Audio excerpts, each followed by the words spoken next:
Bismillahirrahmanirrahim. Assalamualaikum warahmatullahi wabarakatuh. Tema yang disampaikan kepada saya berkaitan dengan kemerdekaan.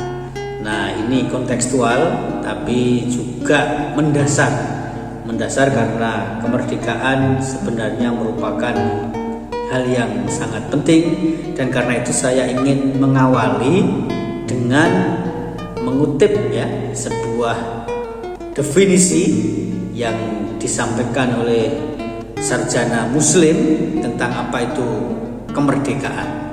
Nah, dalam bahasa Arab kemerdekaan itu istiqlal. Nah, itu. Jadi kita punya Masjid Istiqlal di ibu kota negara. Itu saya kira salah satu falsafah pendiriannya adalah karena kita pada saat itu baru saja merdeka sebagai negara atau sebagai bangsa, tapi saya lebih senang menyebutnya merdeka sebagai negara itu, karena sebagai bangsa barangkali ada lebih banyak dimensi yang bisa kita diskusikan. Nah, secara kebahasaan kemerdekaan itu istiqlal. Nah, apa itu istiqlal? Kalau dalam bahasa Arab ada pertanyaan, ma huwal istiqlal?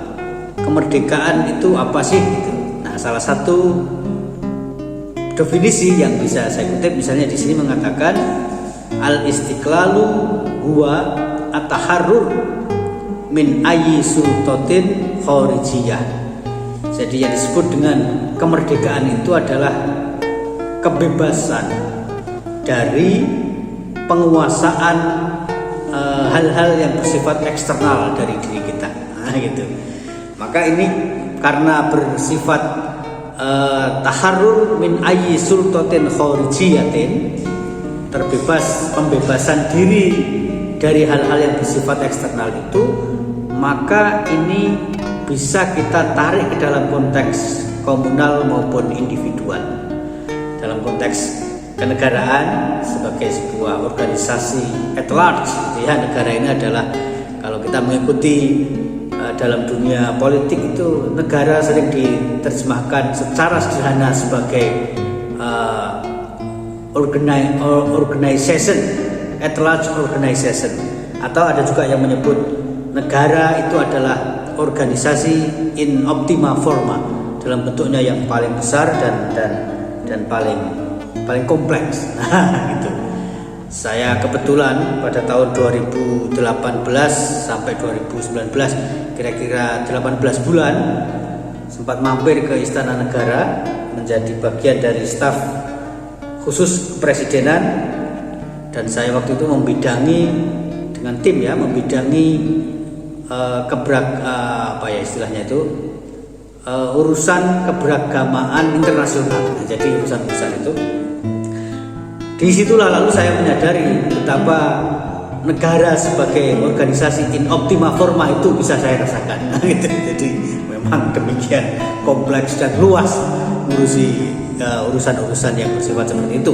Nah, karena itu kalau disebut sebagai istiqlal itu adalah at-taharrur min ayyi sultatin kharijiyatin. Kalau konteksnya itu adalah negara sebagai organisasi in optima forma tadi, berarti aspek apa yang kita terbebas gitu, dari aneka ragam katakanlah kekuatan luar itu, lalu kita bawa ke dalam konteks individu. Dalam konteks individu kita masing-masing, kita ini harus terbebas dari apa? Nah, itu. Saya akan fokus ke yang kedua. Itu maksud saya, karena saya kira itu lebih realistik, karena berkaitan dengan diri kita, dan kalau kita berbicara tentang diri kita sendiri itu berarti kita berbicara tentang kehidupan kita sehari-hari. Kalau kita membawa ke dalam konteks kemerdekaan negara, bangsa dan seterusnya, tentu sudah sangat banyak yang berbicara tentang hal itu. Nah, kemerdekaan, istiqlal, kemerdekaan dan pemerdekaan, maka secara historis kita bisa merujuk kepada sejarah pengutusan Nabi Muhammad. Saya sering membawakan sebuah fakta untuk memahami dahsyatnya revolusi kemerdekaan yang dibawa oleh Islam itu. tidak bisa tidak kita harus melakukan perbandingan dengan masa Arab sebelum Islam. Nah, karena kita ini kan tidak mungkin bisa memahami sesuatu, oh ini baik, ini tidak baik, oh ini dahsyat, ini tidak dahsyat, kalau tidak melakukan perbandingan. Karena dengan perbandingan itulah lalu kita tahu sisi-sisi mana terjadi perbaikan, sisi-sisi mana mungkin terjadi kemerosotan. Maka melakukan perbandingan antara masa Islam yang dibawa oleh Nabi Muhammad pada abad ke-7 Masehi, merasakan bahwa Islam ini betul-betul dahsyat sebagai sebuah kekuatan pemerdekaan sosial atau sebagai kekuatan revolusi sosial. Ya, salah satunya dengan membandingkan dengan periode sebelum Islam yang dalam istilah sejarah sering diistilahkan dengan Arab pra-Islam, pre-Islamic Arabia. Itu kira-kira Al-Arab qabla al-Islam. Dan luar biasa kalau kita mau membaca sedikit-sedikit, karena buku atau kitab ya karena kalau kita ini dalam konteks masyarakat Indonesia punya apa ya, punya psikologi semantik itu maksud saya, ngomong buku dan kitab itu beda rasanya di telinga. Sehingga meskipun bahasa Arab kalau kita sebut buku itu kayaknya orang masih biasa-biasa saja mendengarnya, tapi kalau kita sebut kitab, nah itu perhatiannya agak lain. Nah ini kitab, meskipun kitab itu ya bahasa Arab artinya buku. Ada sebuah kitab itu yang berjilid, belasan jilid bahkan. Buku itu hanya bercerita tentang Al-Arab qabla al-Islam. Itu tadi, Arab sebelum Islam. Nah, maka untuk melihat bagaimana kemerdekaan atau revolusi yang dibawa oleh Nabi Muhammad itu, kita bisa setidaknya mengambil 3 contoh lah. Misalnya, pertama, posisi perempuan dalam masyarakat. Nah, gitu. Posisi perempuan dalam masyarakat, kita tentu mendengar, membaca tentang bagaimana perilaku atau perlakuan masyarakat Arab pra-Islam terhadap perempuan.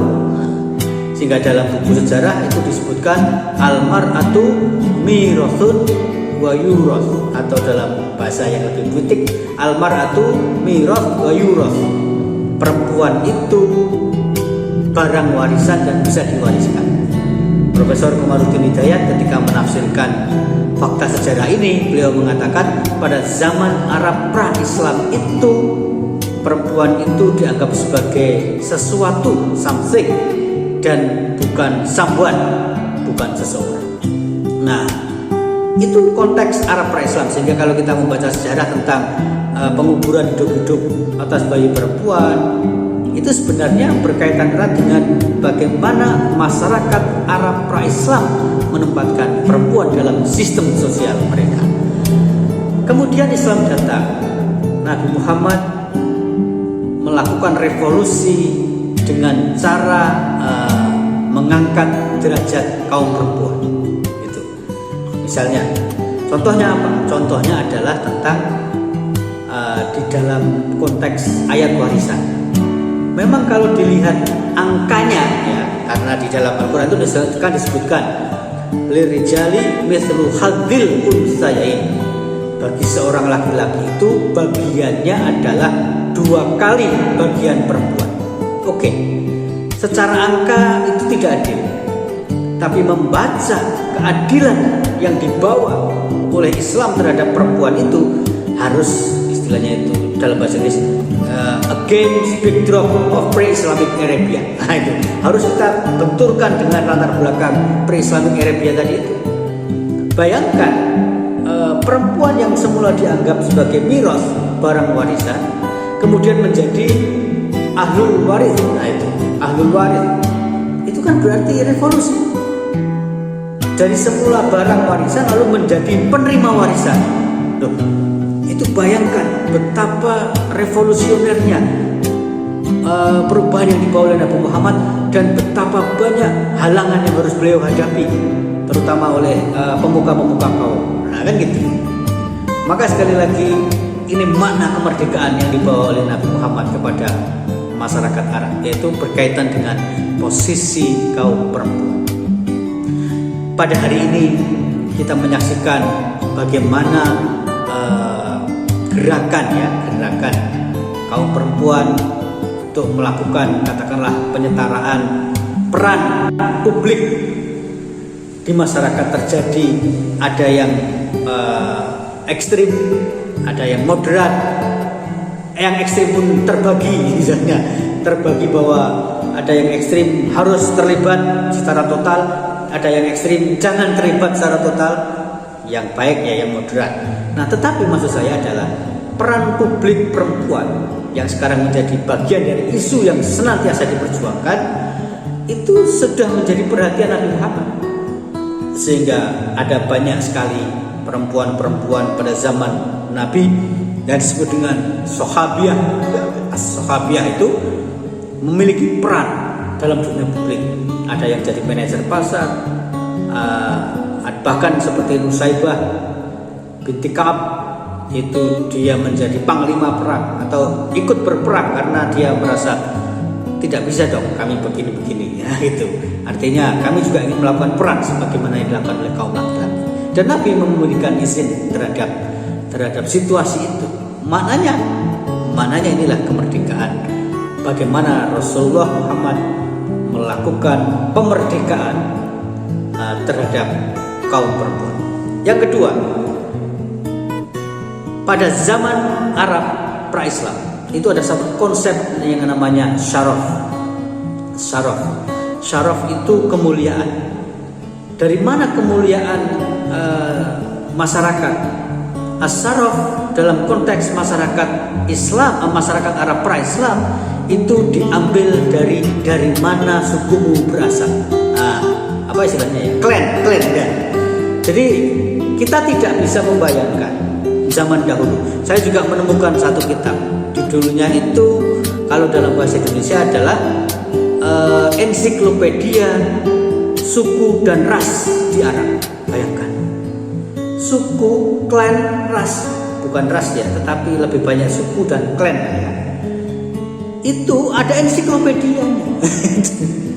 Nah, kalau ada ensiklopedianya kan berarti kita bisa bayangkan betapa banyak klan dalam masyarakat Arab. Sehingga saya tidak bisa membayangkan pada zaman itu. Zaman sekarang pun kita masih menyaksikan itu. Sehingga Rasulullah melihat, oh ini harus ada persamaan, egalitarianisme kalau dalam bahasa modern kita. Sehingga ada satu hadis yang bercerita tentang bagaimana Rasulullah memberikan pandangan bahwa tidak ada keutamaan seorang Arab Badui atas Arab yang lain, misalnya itu. Itu maknanya apa? Karena manusia memperoleh as-syaraf itu bukan karena keturunannya, bukan karena dari mana keluarganya berasal, tapi dari apa yang dia perbuat. Saya lalu secara sederhana membahasakan pada zaman pra-Islam itu yang menentukan posisi seseorang itu adalah prestis, bukan prestasi. Nah itu. Tapi Nabi Muhammad kemudian merubah situasi sosial itu, bukan lagi prestis yang menjadikan kamu memiliki posisi di masyarakat, tetapi prestasi. Maka saya kira kita semuanya mendengar ayat yang sangat banyak dikutip oleh para mubalik, inna akramakum indallahi atqakum. Secara ritual kita bisa memaknai, oh berarti yang di satu sisi ya, berarti yang paling takwa itu maknanya yang ibadahnya baik, yang dekat dengan Allah. Tapi lagi-lagi tadi bahasanya against the backdrop of pre-Islamic Arabia, maka ayat inna akramakum indallahi atqakum itu maknanya adalah bukan warna kulitmu, bukan kamu keturunan dari mana, kabilah dari mana, suku mana yang menjadikan kamu mulia, tetapi ketakwaan. Jadi ini saya membaca itu ayat egalitarianisme. Gitu, egalitarianisme. Sehingga kita lihat yang mula-mula mengikuti Nabi Muhammad itu juga kaum Buddha. Nah, kaum Buddha dibebaskan oleh Nabi Muhammad. Nah, sahabat-sahabat Nabi Muhammad juga memberikan jaminan. Itu berarti pemerdekaan ya, pemerdekaan dalam bentuk egalitarianisme kelas sosial. Sehingga Rasulullah sering memberikan penegasan tentang itu. Misalnya bahkan ada istilahnya itu pepatah yang mengatakan al insanu ka'asnanil musti fil istiwa. Dalam hal persamaan, manusia itu posisinya seperti gigi sisir. Nah itu asnanul musti itu gigi sisir. Coba kita bayangkan nyisir rambut tapi giginya ada yang satu panjang satu pendek, itu kira-kira jadi nggak? Dan Rasulullah mengibaratkan, bukan Rasulullah tapi istilahnya itu mengambil dari konsep pembebasan yang dilakukan oleh Rasulullah itu. Lalu ada para ulama mengatakan al insanu ka'asnanil musti fil istiwa. Dalam hal persamaan, manusia itu seperti gigi-gigi sisir, semuanya sama, rata.